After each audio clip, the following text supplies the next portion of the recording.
They're not afraid of Iran anymore. We are prepared for any eventuality. They were going to have a nuclear weapon within 1 month. Our armed forces are ready and prepared. B-2 bombers went in and they hit their target, every single bomb, and obliterated it.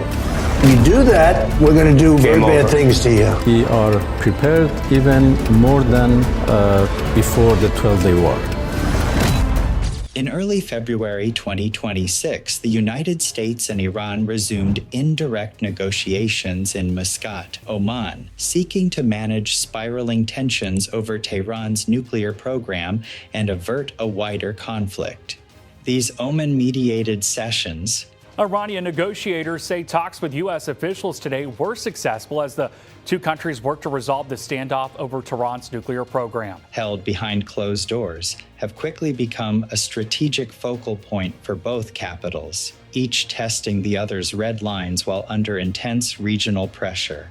Oman's foreign minister, Sayed Badr al-Busaidi, has hosted the talks, meeting separately with Tehran's delegation, led by Iranian Foreign Minister Abbas Araghchi. I think our negotiation with the U.S. delegation was, in fact, done in a good atmosphere. And the U.S., team headed by U.S. Special Envoy Steve Witkoff, who is accompanied by Senior Advisor Jared Kushner. Importantly, the discussions have been indirect. The Iranian and U.S. sides do not sit in the same room, instead exchanging positions through Omani intermediaries, a format intended to lower friction but also signaling deep mistrust. Tehran has been uncompromising on two central points. Nuclear sovereignty. Iranian officials insist that any negotiation must recognize its legal right to enrich uranium domestically. Iran views this as non-negotiable and has framed it as a fundamental right under the Nuclear Non-Proliferation Treaty. Limited agenda. Iran has repeatedly said that the talks should focus strictly on the nuclear issue, refusing to expand into its ballistic missile program or its support for regional proxy groups, areas Washington wants included. Tehran also seeks an effective and verifiable lifting of harsh economic and financial sanctions, warning that any agreement without tangible economic benefit would have no practical value.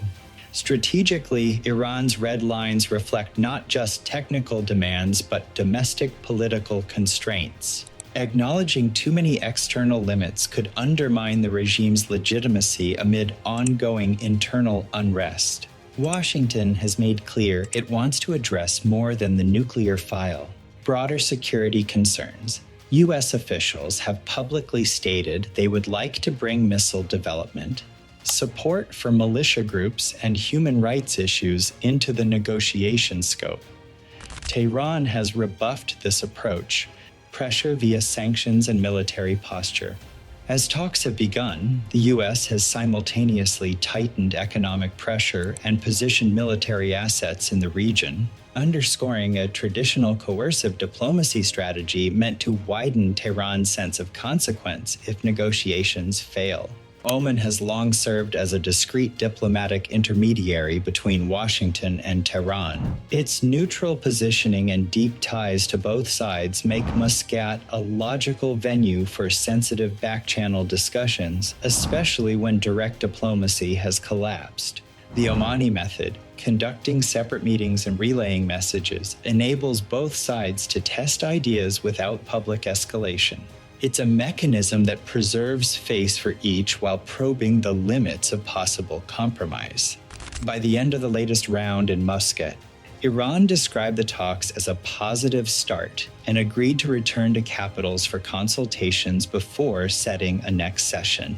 Both sides underscored that technical negotiations must continue, but deep mistrust remains and no breakthroughs have been announced. Underlying tensions, including recent sanctions and unresolved disagreements over agenda scope, have not been resolved.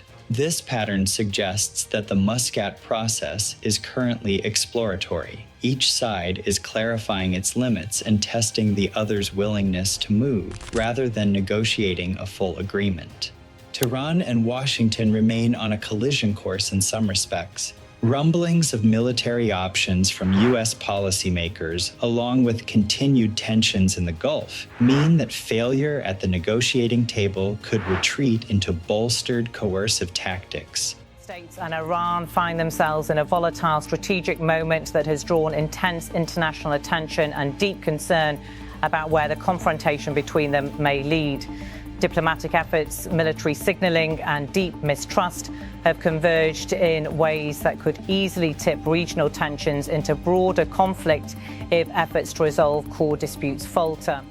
Iran's insistence on its red lines, while strategic, also reflects its calculation that nuclear and sanctions concessions are essential to its economic and political survival. Conversely, Washington's insistence on broadening the agenda reflects long-standing concerns about Iran's regional behavior, but reduces the likelihood of quick agreement.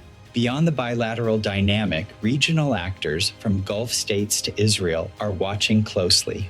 Gulf partners generally support diplomacy to reduce the risk of a disruptive conflict, while Israel and others continue to press against Iran's nuclear and missile capabilities. This broader regional backdrop means that the Muscat talks are not just bilateral negotiations. They are part of a wider contest over strategic order in the Middle East. The Muscat talks have not yet produced a deal, but they have clarified red lines and set the framework for continued high-stakes diplomacy. Both the United States and Iran are engaging cautiously, each probing the other's limits while avoiding immediate escalation. Iran's unwavering insistence on nuclear rights and limited agenda underscores its strategic priorities and internal pressures. The U.S. push for a broader security agenda reflects its multi-layered approach to containing Iran. Oman's mediating role highlights the value of neutral venues in unraveling deeply entrenched mistrust. In essence, Muscat has become a stage where both capitals are testing each other's resolve, and while diplomacy appears to be holding for now, its success or failure will hinge on whether either side is willing to shift red lines in the context of wider regional pressures.